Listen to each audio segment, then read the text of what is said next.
inequality or wealth distribution in the U.S. So each color represents 20% of the population. The richest 20% control all of that wealth.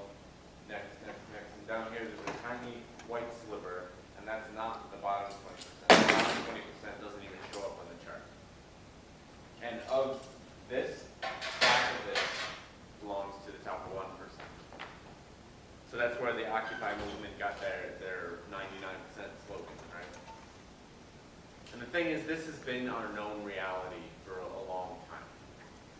First time I saw a chart like this was 10 years ago in Sociology 101 class. And also, this chart doesn't really tell us anything about the lived experience of any of these people. You know, I'm talking to Bomani or Roots about their history, where they came from. And this is just numbers and statistics. It's not the same thing. And I think that was a big problem with the Occupy movement. People understood this, but they didn't understand that. So I want to talk about that a little bit and kind of build that. What do we in the room know about poverty?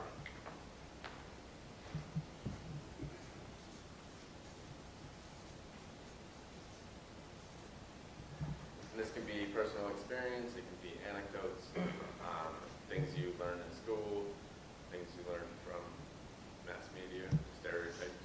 Yeah? 40% of the homeless have jobs.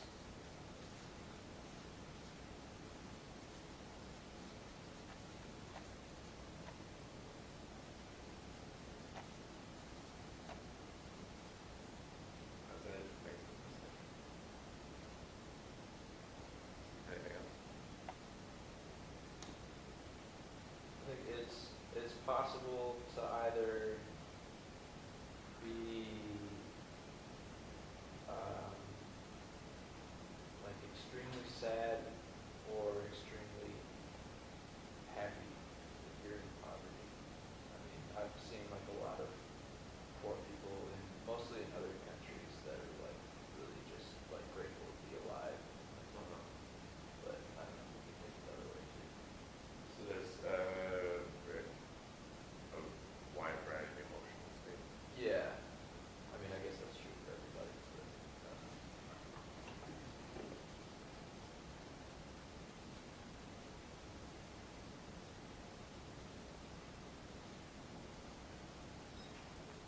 I think it's important to recognize that, you know, there are certain things about poor folks and having to live in poverty where you have more kinship network, more community, more connection with each other because you depend on each other, the things that rich folks depend on corporations for.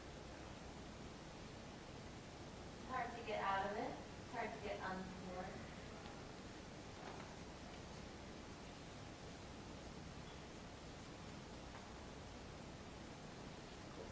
It's directly related to a whole slew of health issues.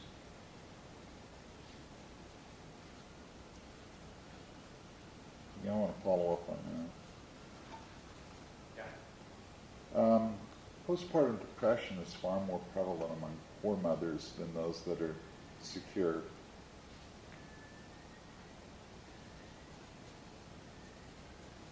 So, and I'm sure you could, similar things could be said about depression generally or other post-traumatic stress disorder. Cool. I think this is a pretty good start. One thing about this, or one other thing about poverty that I like to point out is that the government is more involved in poor folks' lives, right? And it's ironic because these people, the super rich, are always talking about getting the government out of our lives, and they elect the politicians who are no big government. But really they're talking about getting government out of big business regulations and out of paying taxes for services that benefit everybody. And they're not talking about cutting programs like police and prisons or the military. And that makes sense because they want to keep the shit that benefits them and get rid of the stuff that helps other people or that costs them. But that's how this inequality is exacerbated and continued and aggravated by our democratic political system. Last indicates throughout history, I have a book here from a friend of mine named Christian Williams. It's called Our Enemy And in this book, he talks about the history of police. And other historians will say that the modern police force originated in like cities like London or New York, big metropolitan areas. And Christian argues that no, about 150 years prior to that, there was a force that had all the qualities of modern police force. But it was in the city of Greensboro, North Carolina, and it was called the Slave Patrol. So that's the actual origins of the police force. And he also talks about the role the police have played in breaking strikes and busting up unions and criminalizing poor people generally. Laws against loitering or public disorder or anything like that are exclusively enforced against poor folks. And this has evolved throughout history.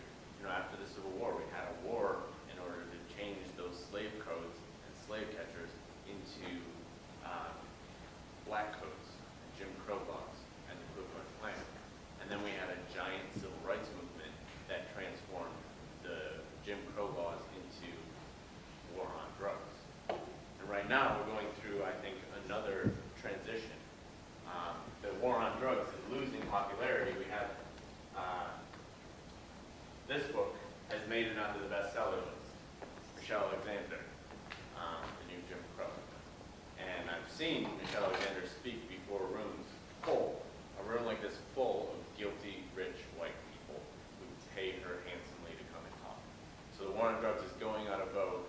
Finally, white people are paying attention, even though other black women have made similar and better arguments decades ago. This is Angela Davis. And so, I think the war on drugs is going out of style, but it's being replaced with targeted policing in high-crime neighborhoods. And it's all a part of urban revitalization.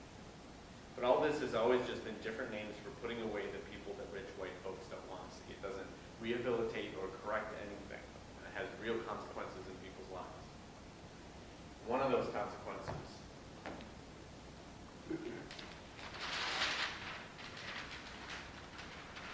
is torture.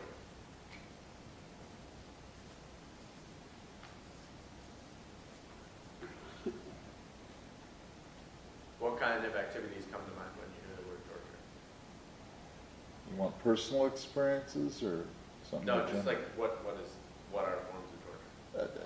Torture is a form of causing people to suffer unbearably, either for, like in George Bush's words, because we had to know what they were thinking, or more commonly, just for retribution, to watch, sort of for sadistic reasons, to make them suffer because people think they deserve it. So what are some examples of that? That's what I'm looking for. Forms of torture practices. Solitary confinement. Yep. Waterboarding, force feeding.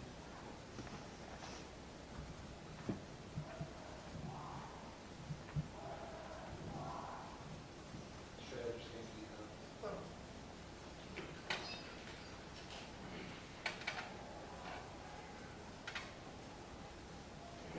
And one called the meat locker, where they put you in solitary, but they where it's cold, but they take all of your blankets and anything to stay warm.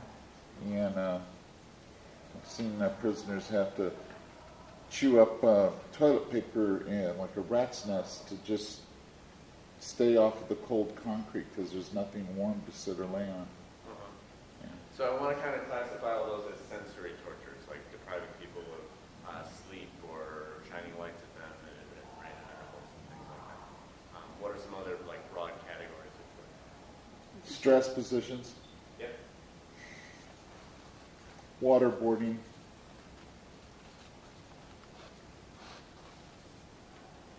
Could say like inaccessibility to resources. Yeah.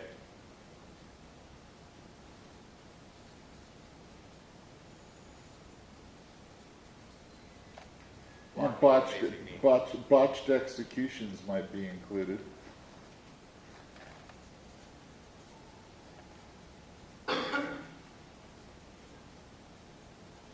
Just being.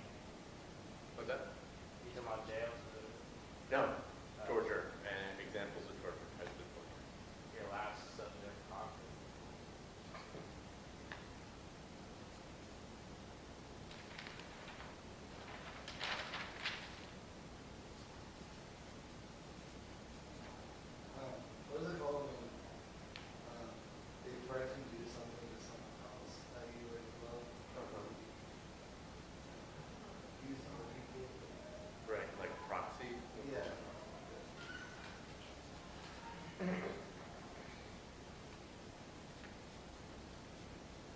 There's a couple more that I want to cover. There's one you haven't included that I think you should, because we have something close to it.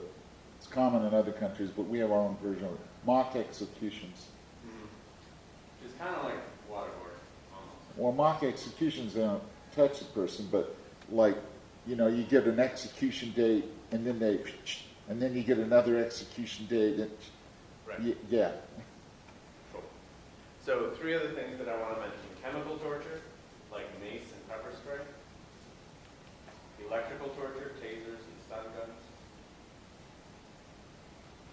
And there's one more, which is sexual torture.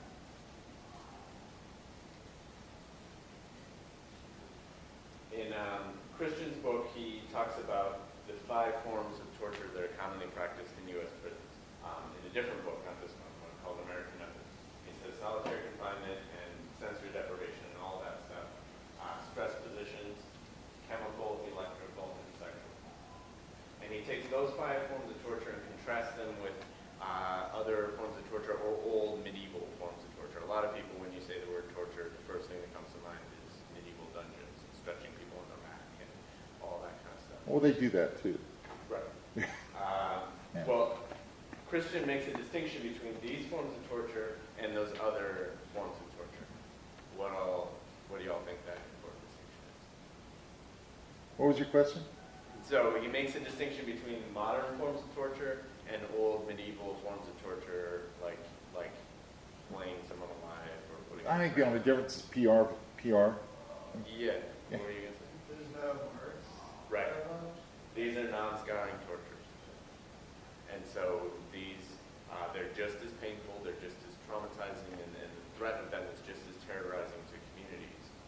But they don't leave marks. So they can happen and be much more widespread, but the PR on them is downplayed. And so they go on unimpeded. And that, I think, is just one example of how a lot of times liberals will say that the prison system in America is broken and that it needs to be fixed.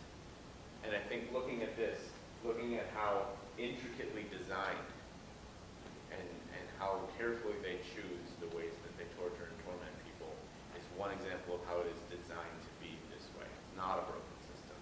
It does exactly what it's built for. And a lot of times people who are trying to reform or fix that broken system can actually make it worse. Thinking about the Lucasville cases, doing support for them, I've encountered a lot of people who are on like the campaign to end the death penalty in Ohio. And when they talk about ending the death penalty, they talk about replacing it with life without the possibility of parole. And sometimes they'll even put out materials saying that one of the reasons to abolish the death penalty is that it's expensive. But the thing is, the reason the death penalty is expensive in Ohio is because you get a lawyer on your appeals. Sometimes they're shitty lawyers, like Bomani's. But other times they're solid lawyers, or at least it's a better chance than you have if you're just representing yourself. There are some other guys, Derek Cannon and Greg Curry, who are basically sentenced to life without the possibility of parole after the uprising for things that they didn't do. And they are more likely to die in prison than the guys who got the death sentence because they have to do all their own legal work. And judges don't take legal work in prison seriously at all. So these reformists who want to abolish the death penalty are actually probably going to increase the number of people who die in prison and save the state money in the process. So I think we need to be really careful about reforms, and we don't want to just help this system that's designed to be this way work better at what it's designed to do. And that's why I think we need to abolish the prison system.